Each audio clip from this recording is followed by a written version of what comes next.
The suffrage movement as we know today is often given a beginning at Seneca Falls, New York in 1848.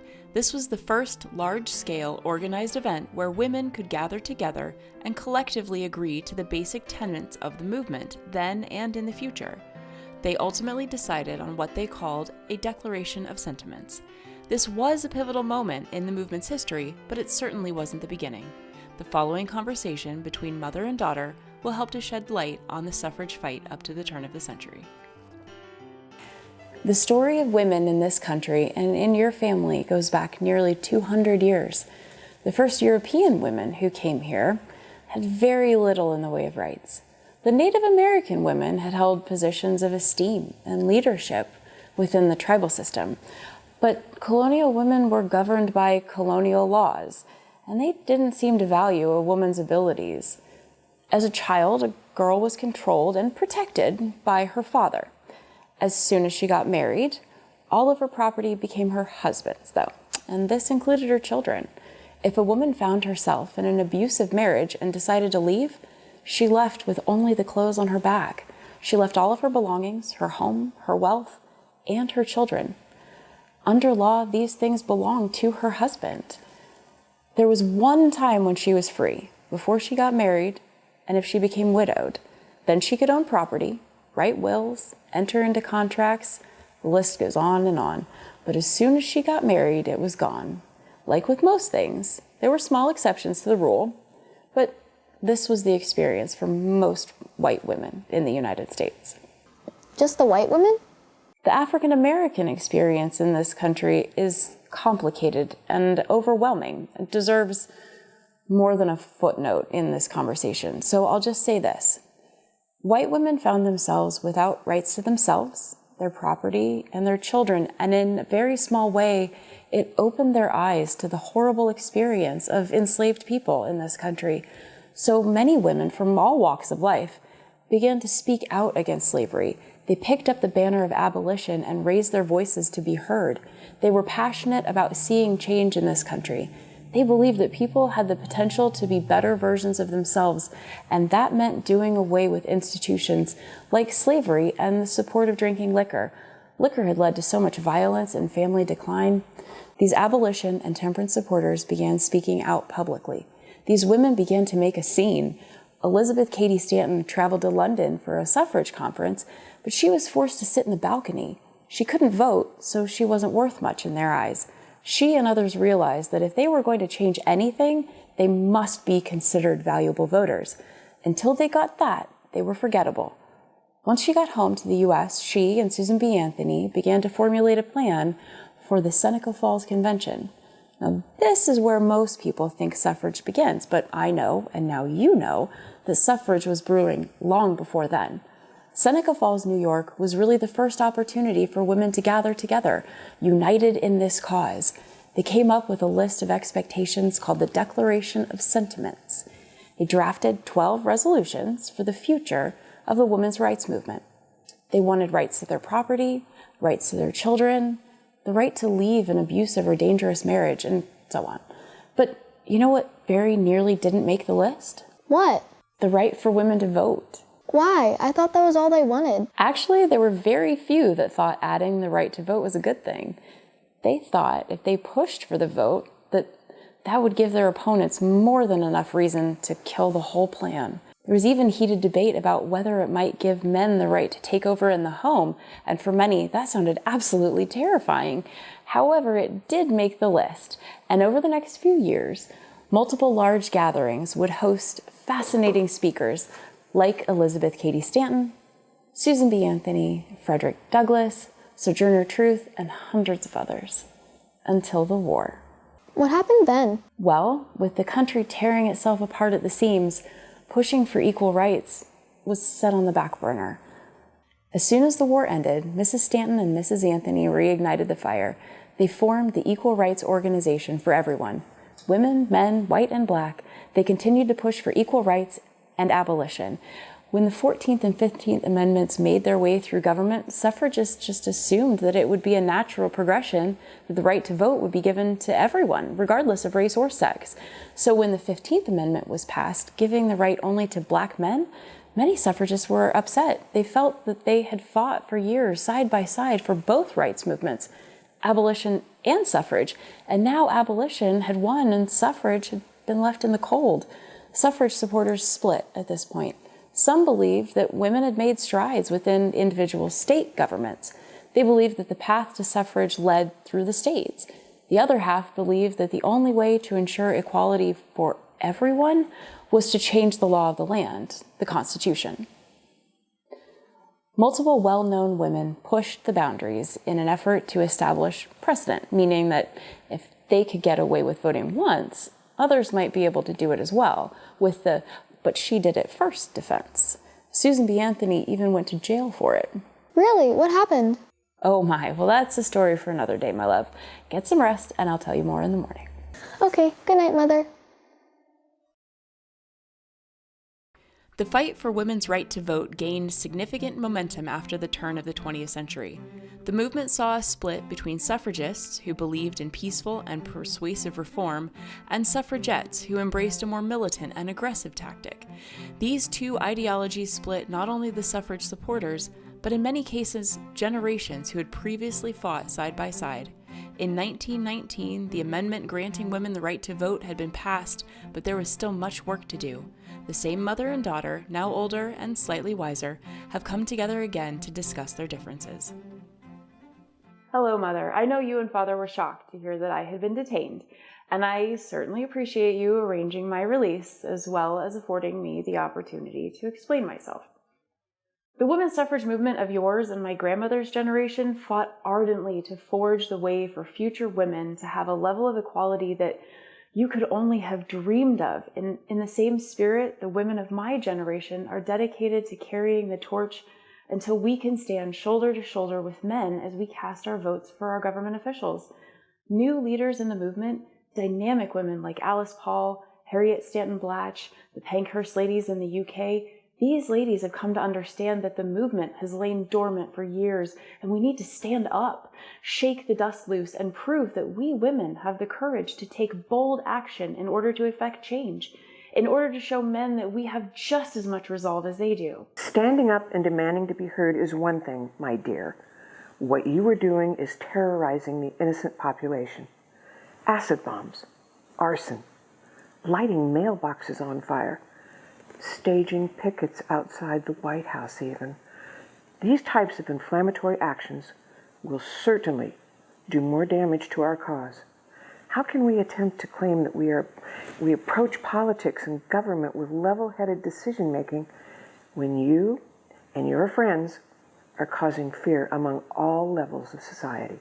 We want to incite change at every level. You ladies tend to focus on the upper and the middle class white women, but we realize that if we're going to see the 19th Amendment, the lower classes must march with us. Do you recall the tragedy of the Triangle Shirtwaist Fire of 1911? 600 women packed into the top floors of a tragically underprotected factory. It would have taken hours for all of those workers to descend the 2 single stairways to the ground, only to find that the doors were locked from the outside. These young women burned to death while trying to escape. Some were crushed by falling elevators, and the owners? These men had already had 2 claims paid out to them for 2 other factory fires. It was never so obvious that the lives of women were expendable, especially lower-class women, than inside that factory. And yet, on Titanic, women and children were given the first seats on the lifeboats. So perhaps they weren't so expendable. Consider the women's suffrage parade. I think it was May 1913, before Wilson's inauguration, back when our groups were not fractured between suffragists and suffragettes, between peaceful dialogue and militant and terrifying attacks. That parade was lovely. 8,000 ladies of multiple, diverse backgrounds, led by the beautiful Inez Mulholland on a white horse, like Joan of Arc. That lovely parade wasn't the utopia you claim, Mother. I was there marching. I remember the jeers and the taunts. I remember passing too close to the crowd and feeling a random punch in the stomach and ribs. My friends were spit on, and the War Department decided we were a danger and must be controlled. The only benefit that day was that the front of our parade was collapsed and the women of color who'd been marching in the back were able to make their way forward and proudly march up front. But as we watched our ranks be aggressively attacked, it became clearer and clearer that not only must we not lose our nerve and stop our own aggressive actions, but we needed to go straight to the top for support. A great war was raging against tyranny and for freedom, and we just feel that the president should be a natural supporter of that vote. I'm honored to be one of the very first to protest in front of the president's home. So many lovely supporters came out, and some less supportive, like the politicians who called us iron-jawed angels and tried to make us seem unstable. Yes, dear. And how did that work out for you and your ilk? Ah, yes. You were rounded up and detained. And it all culminated in a night of terror when Superintendent Whitaker ordered his guards to brutalize us. We were dragged, beaten, choked, kicked, some even force-fed with tubes down into their stomachs. Newspapers exploded the sensational story, and then people were interested. That's certainly true. In January the following year, Wilson announces his support. Next day, the House narrowly passes the 19th Amendment, but the Senate refuses to even debate until October. Fails by 2 votes. However, the National Women's Party, ever encouraging suffrage focus on the state and local level, encourages people to vote against anti-suffragists, leaving Congress mostly pro-suffrage. And finally, in May of 1919, the House passed the amendment, and 2 weeks later, the Senate did as well. But we still have such a long way to go. By the 1930s, things had changed significantly for a wide range of women and their struggles. Generations that had fought so ardently for women's rights had long since passed on and left the younger generation to carry the torch and enjoy new freedoms that the suffrage movement had given rise to. Passing of the 19th Amendment was in many ways just the beginning of a new fight towards suffrage. 3/4 of state legislatures still needed to vote in favor of the ratification to officially make the amendment a law. The Women's Suffrage Amendment, written by Susan B. Anthony and introduced to Congress in 1878, was finally passed in 1919, and with Tennessee as the 36th state, the 19th Amendment is certified as law. The right of citizens of the United States to vote shall not be denied or abridged by the United States or any state on the basis of sex. It sounds fairly simple, but actually, the Tennessee vote almost didn't happen. Harry Byrne, just 24 years old, and the youngest member of the state legislature, was a self-proclaimed anti-suffragist. He even wore the rose of anti-suffrage on his lapel the day of the historic vote. But fate appears to have stepped in that morning because before he left for the vote, a letter arrived that would change the course of history. The author of that very important note? Harry's mom. She begged him to be a good boy and help Mrs. Cat put the rat in ratification. Harry wore his anti-suffrage rose and carried his mother's note with him when he stood among his fellow legislators for the vote. And when he shouted aye in favor of passing women's suffrage, the crowd of fellow legislators were shocked. Before that moment, they all had little doubt as to how the young man would vote. But with one word, he ensured that the Constitution would be forever changed. The next day, he met with members of the press who were desperate to know what had happened. He said, "I know that a mother's advice is always safest for her boy to follow, and my mother wanted me to vote for ratification." The historic vote arrived by train to Washington, D.C., and Secretary of State Bainbridge Colby made sure that the document was secretly transported to his personal home. At 8 a.m., he signed and certified the ratification, alone. The generations of women who had fought for this moment were waiting with anticipation, were completely excluded from witnessing that historic moment. This should have been a moment of foreshadowing, as it certainly reflected a significant attitude towards women actually voting. Many women who attempted to vote that November found that while the law said they could, there were many people who were hell-bent on making it difficult, if not impossible. Anti-suffragists claimed that women would compromise their moral standing or desert their traditional roles completely as they became involved in public affairs. Others claimed they simply didn't have the staff to handle the influx of women voters. And what if, God forbid, they topple the whole system with their wild voting? In an effort to stem the tide, many states began to blockade in alternative ways. They put complicated residency rules into place. They leaned on the strange loophole that stripped women of their U.S. citizenship if they married a foreign national. Many required a poll tax that lower-income families simply couldn't afford to double for both spouses. Some places got even more creative. Philadelphia, for example, required women provide their age before voting, which they saw as a horrifying invasion, and that was enough to dissuade many. While these barriers to voting didn't directly violate the 19th Amendment, they certainly made voting more difficult for all women who attempted. Perhaps no group was more ardently worked against than African American women. While generations of suffragists came from diverse backgrounds, and leaders like Susan B. Anthony, Alice Paul, Elizabeth Cady Stanton, and many others worked alongside lesser acknowledged but equally influential leaders like Marie Louise Baldwin, Nina Otero Warren, Mary Ann Carey, and Frances Harper, these women are largely forgotten. Their fight reflected their passion for the vote, but also the importance of a broader struggle faced by their individual communities, basic human and civil rights. Even after the ratification of the 19th, they would face blockades to their voting designed to alienate them specifically. Many states required literacy or educational tests. They were required to pay significant poll taxes. They were blocked by outright fraud, and some simply by intimidation or violence. While these tactics were effective in many areas, the voices of leaders like Mary Ann Carey and Frances Harper continued to inspire courage and determination. Both of these ladies had been raised by parents who provided safe haven for many on the Underground Railroad, clearly setting the example that there were some things that were simply worth risking everything for. These women continued to fight for equal pay, job training, childcare options, and educational opportunities for African American women. Asian American immigrants also found themselves unable to stand and be counted after the ratification due to the ineligibility for naturalized citizenship. In fact, they wouldn't gain the right to vote until 1943.